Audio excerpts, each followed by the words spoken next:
La vida de Miguel de Cervantes Saavedra nos recuerda a la de los escritores siempre en el límite de la indulgencia, tan abundantes en la bohemia del siglo XX, solo que vivió 400 años antes. Nació en Alcalá del Henares en el año 1547. Su padre era un cirujano barbero, profesión que por aquel entonces garantizaba una buena ración de penurias económicas. Además, era el cuarto de 6 hermanos, lo que se deduce en que su casa no sobraba nada de nada.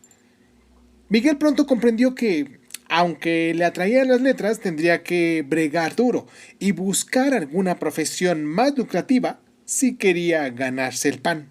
Primero lo intentó en Roma como camarero del cardenal Giulio Alcoaviva, allá por el año de 1569.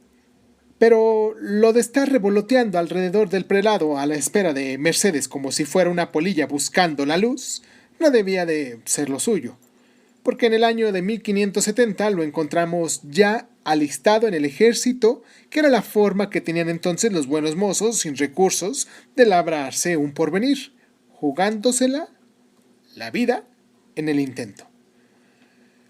No le acompañó la suerte.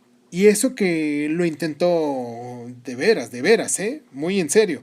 Y el 7 de octubre de 1571 participó en la batalla de Lepanto. Claro, ganaron los suyos, pero a él le salió muy caro. Terminó con 2 arcabuzazos en el pecho y uno en el brazo izquierdo que le inutilizó la mano para siempre. Sin embargo, ya fuera por tosudez o por falta de opciones, de mejores opciones, claro, siguió como soldado en los tercios y participó en varias campañas militares hasta que en el año 1575 decidió volver a España y procurarse algún cargo en la corte. Pero las cosas se le volvieron a torcer. La galera en la que regresaba fue apresada por los corsarios berberiscos y el escritor terminó quedándose en una cárcel de Argel. Experiencia durísima que después reflejó en una de sus obras como El trato de Argel o Los baños de Argel. Intentó escapar 4 veces, también sin éxito, pero consiguió ser liberado 5 años más tarde, después de que un fraile mercedario pagara por su rescate, alrededor de unos 500 escudos, que para entonces era un dineral. Cuando llegó a España en el año 1580, tenía 33 años y seguía sin fortuna ni posesión, por lo que comenzó a escribir mientras trataba nuevamente de conseguir un cargo en la corte. En el año 1585 se casó con Catalina de Salazar, un matrimonio que resultó poco afortunado. Poco después, tras un oscuro periodo en el que se cree que sirvió como espía en Orán, obtuvo por fin un cargo, aunque bien ingrato. Recaudador de impuestos, profesión que le garantizó una notable cantidad de disgustos, denuncias y alguno que otro encarcelamiento por actuaciones no demasiado limpias. Esta vez, al menos, Cervantes aprovechó su estancia entre las rejas para escribir El Quijote. Así que no hay mal que por bien no venga, como dicen por ahí. En el año 1605 publicó la primera parte y la segunda apareció en el año 1615. Un año después, en abril de 1616, todavía pobre, aunque extraordinariamente reconocido como escritor, murió de hidropesia en su casa de Madrid.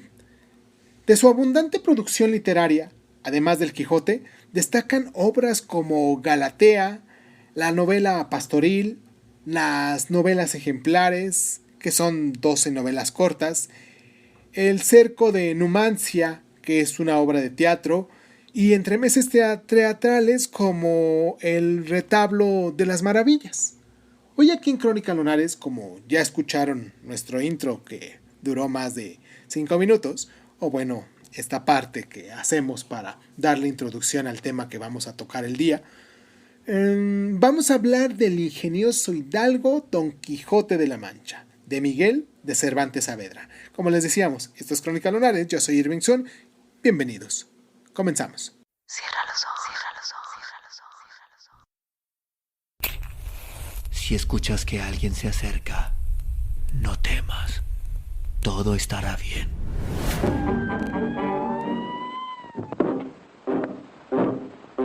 Oh, I'm going down to St. James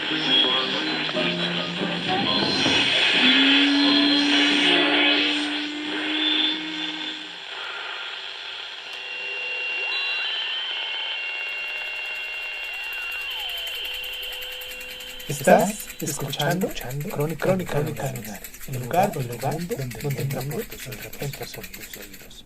Bienvenido. Hablaremos un poquito de este libro que para todos es conocido, aunque no todo el mundo lo haya leído.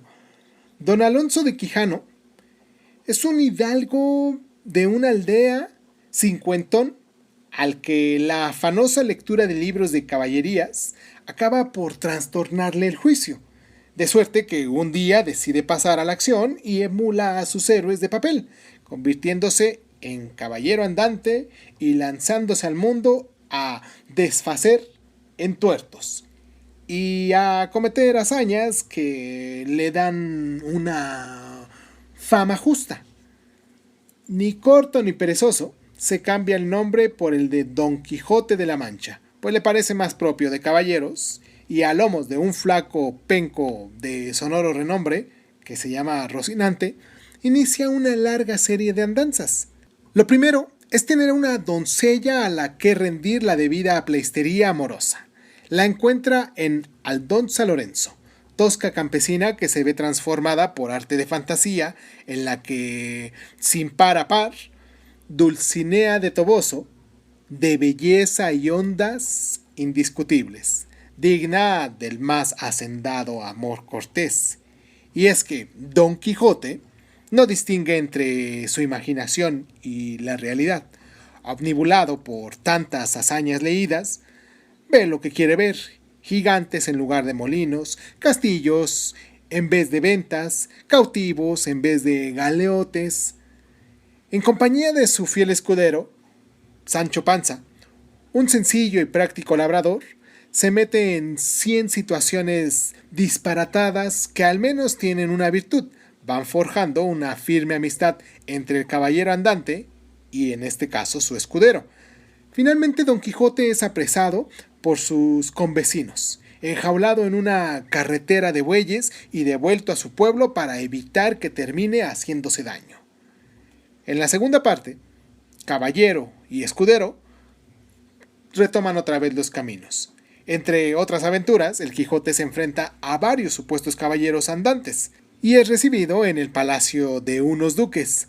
Sancho es jocosamente nombrado gobernador de la ínsula Barataria y son asaltados por bandidos.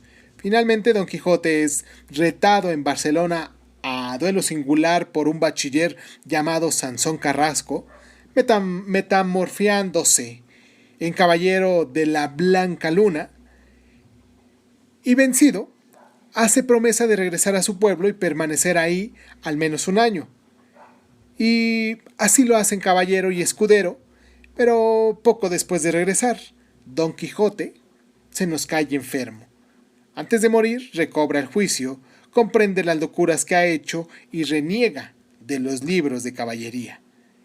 Esto es en grandes rasgos esta novela, extensa o un tanto, quizás, pero la verdad está tan bien hecha que se te va así corridito como el agua. Vamos a hacer esta pequeña pausa para en el siguiente bloque hablar un poquito sobre estas claves de lectura que hacemos cada semana, pero no sin antes recordarles que nos pueden dejar sus mensajes aquí en las diferentes plataformas que tenemos, como Crónicas Lunares de Sun, en Facebook, en Instagram y en YouTube. Y pues nos escuchan en las principales plataformas también de audio y de podcast, que es donde pues nos pueden descargar. Y pues nada, vamos a la pausa y regresamos con nuestras claves de lectura.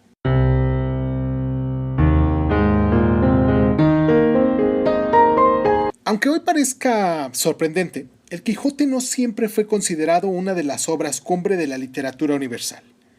Cierto que desde su publicación tuvo mucho éxito, pero al principio se le veía simplemente como una parodia divertida, y no fue hasta el siglo XIX en el que comenzó a apreciarse en su justa medida, como la conocemos hoy. A partir de entonces su fama no ha parado de crecer, cimentada en el dominio de la lengua y de los recursos estilísticos de que hace gala su autor. La profundidad de sus personajes, la riqueza expresiva de los diálogos o la intensa confrontación entre fantasía y realidad, entre idealismo y pragmatismo. El ingenioso hidalgo Don Quijote de la Mancha es una novela de múltiples caras. Por un lado, es una caricatura de la literatura caballeresca y por otro es un análisis psicológico de dos tipos humanos enfrentados, el idealista y práctico, reflejados con una hondura sin precedentes. El contraste entre el hidalgo soñador y el escudero repleto de sentido común alcanza cotas magistrales a medida que ambos personajes van contagiándose mutuamente, evolucionando hacia los planteamientos de su opuesto.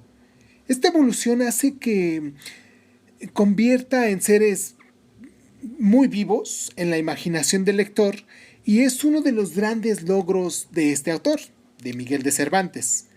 Leer el Quijote hoy es un estupendo ejercicio de sensatez. Cierto es que es una obra voluminosa y que su lectura exige dedicación, algo a lo que no estamos muy acostumbrados en la época en la que andamos produciendo consumos rápidos, ligeros y fáciles de olvidar. Pero las aventuras de Don Quijote y Sancho, sus diálogos y también sus reflexiones y la riqueza expresiva de Cervantes, convierten esta lectura en un placer de las que nos dejan una huella.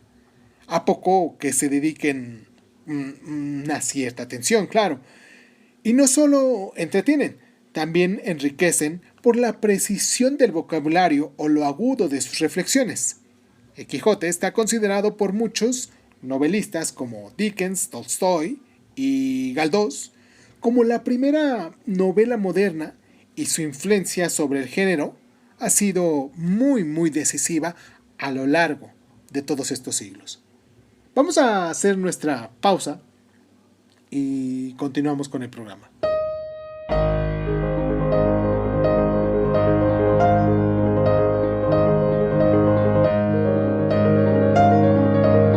La primera parte del Quijote se imprimió en Madrid a finales del año 1604, en los talleres de Juan de la Cuesta.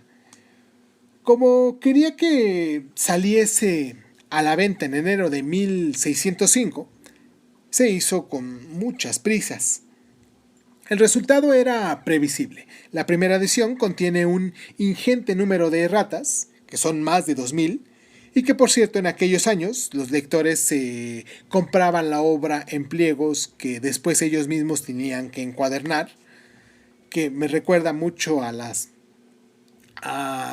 estos juguetes o las colecciones que salen en los puestos de periódicos. Pues seguramente de ese modo fue como se fue haciendo. Y desde el principio el Quijote tuvo mucho éxito, como ya lo habíamos dicho, lo que propició que surgieran numerosas ediciones clandestinas. Cervantes solo tenía los derechos de impresión para Castilla, así que más que un avispado impresor de los otros reinos de la península, aprovecharon su popularidad para imprimirlo sin pagar derechos y después venderlo en Castilla, aún más barato, con lo que Cervantes siguió pobre como todas las ratas que se conocían.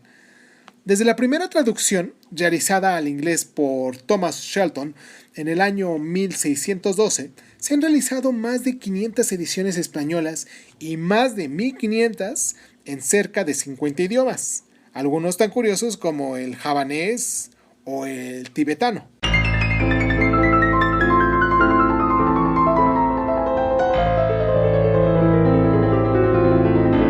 La publicación del Quijote en España en el año 1605 convirtió pronto a su protagonista en todo un representante de la acrisolada esencias de la